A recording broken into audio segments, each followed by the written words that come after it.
ನಮಸ್ತೆ ಸ್ನೇಹಿತರೆ.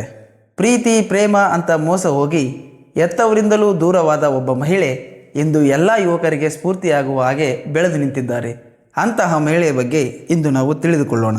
ಪೆಟ್ರಿಷಿಯಾ ನಾರಾಯಣ್ ತಂದೆ ತಾಯಿ ಇಬ್ಬರು ತಮಿಳುನಾಡಿನಲ್ಲಿ ಸರಕಾರಿ ನೌಕರಿಯಲ್ಲಿದ್ದರು. ಮಗಳನ್ನು ಸುಖದ ಸುಪ್ಪತ್ತಿಗೆಯಲ್ಲಿಟ್ಟು ನೋಡಿಕೊಳ್ಳುತ್ತಿರುವಾಗ ಈಕೆಗಿನ್ನು 17ರ ಅರೆಯ. ಆಗಲೇ ಇವರ ಬದುಕಿಗೆ ಎಂಟ್ರಿ ಕೊಟ್ಟಿದ್ದು ನಾರಾಯಣ್. 1 ವರ್ಷ ನಾರಾಯಣ್ ಪ್ರೀತಿಯ ಬಲೆಗೆ ಬಿದ್ದು ಅವರನ್ನೇ ಮದುವೆಯಾಗುತ್ತೇನೆ ಎಂಬ ಹಠಕ್ಕೆ ಬಿದ್ದುದರಿಂದ ಪೆಟ್ರಿಷಿಯಾ ಎತ್ತವರ ವಿರೋಧ ಅನುಭವಿಸಿ ಮನೆಯಿಂದ ಹೊರ ಬೀಳಬೇಕಾಗುತ್ತದೆ.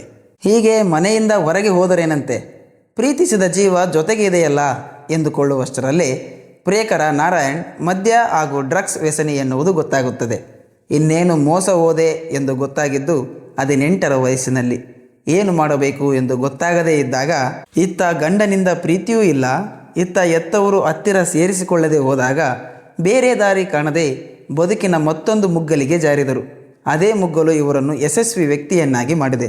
ತನ್ನವರು ಯಾರೂ ಇಲ್ಲ ಎನ್ನುವಾಗ ಕೈ ಹಿಡಿದದ್ದು ಮೊದಲು ಕಲಿತಿದ್ದ ಅಡಿಗೆ ಮಾಡುವ ಕೆಲಸ.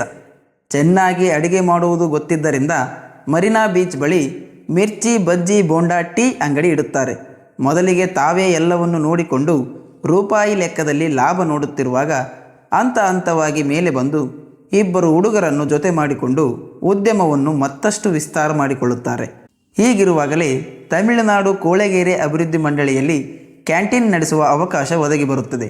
ಇದು ಅವರ ಲೈಫ್ಗೆ ಸಿಕ್ಕ ಮತ್ತೊಂದು ಟರ್ನಿಂಗ್ ಪಾಯಿಂಟ್. ಮೊದಲು ಚಿಕ್ಕದಾಗಿ ಕ್ಯಾಂಟೀನ್ ಶುರು ಮಾಡಿದ ಪೆಟ್ರಿಷಿಯಾ ನಂತರ ಶುಚಿ ಮತ್ತು ರುಚಿಯಾದ ತಿನಿಸುಗಳನ್ನು ನೀಡುತ್ತಾ ಹಂತವಾಗಿ ಜನರ ಪ್ರೀತಿಯನ್ನು ಗಳಿಸಿದರು. ನಂತರ ಚೆನ್ನೈನ ಪ್ರತಿಷ್ಠಿತ ಸಂಗೀತ ರೆಸ್ಟೋರೆಂಟ್ನೊಂದಿಗೆ ಕೈ ಜೋಡಿಸಿ ರೆಸ್ಟೋರೆಂಟ್ ಉದ್ಯಮಕ್ಕೂ ಕಾಲಿಟ್ಟರು.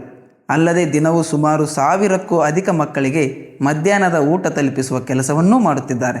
ಒಂದು ಕಾಲದಲ್ಲಿ ಇವರ ಜೊತೆ ಇದ್ದದ್ದು 2 ಮಾತ್ರ ಕೆಲಸಗಾರರು.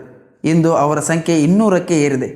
ಒಂದು ಕಾಲದಲ್ಲಿ ಆದಾಯ ರೂಪಾಯಿ ಲೆಕ್ಕದಲ್ಲಿ ಇದ್ದದ್ದು ಇಂದು ಲಕ್ಷಕ್ಕೆ ತಲುಪಿದೆ, ಅದು ಕೂಡ ಟೀ ಕಾಫಿ ಚಾಟ್ಸ್ ಮಾಡಿಕೊಂಡು. ಪೆಟ್ರಿಷಿಯಾ ನಾರಾಯಣ್ ತಮ್ಮ 17ನೇ ವಯಸ್ಸಿನವರೆಗೂ ಮಹಾರಾಣಿಯಂತೆ ಬೆಳೆದು ಒಂದು ಸಣ್ಣ ಘಟನೆಯಿಂದ ಎಲ್ಲವನ್ನೂ ಕಳೆದುಕೊಂಡು ಮತ್ತೆ ಬೆಳೆದು ನಿಂತರು. ಸ್ನೇಹಿತರೆ, ಸೋತಾಗ ಕುಗ್ಗದೆ ಲಕ್ಷಾಧಿಪತಿಯಾದ ಮಹಾ ಸಾಧಕಿ ಪೆಟ್ರಿಷಿಯಾ ನಾರಾಯಣ್ ತರುಣಿಯರಿಗೆ ಇವರು ಮಾದರಿ. ಧನ್ಯವಾದಗಳು ಸ್ನೇಹಿತರೆ.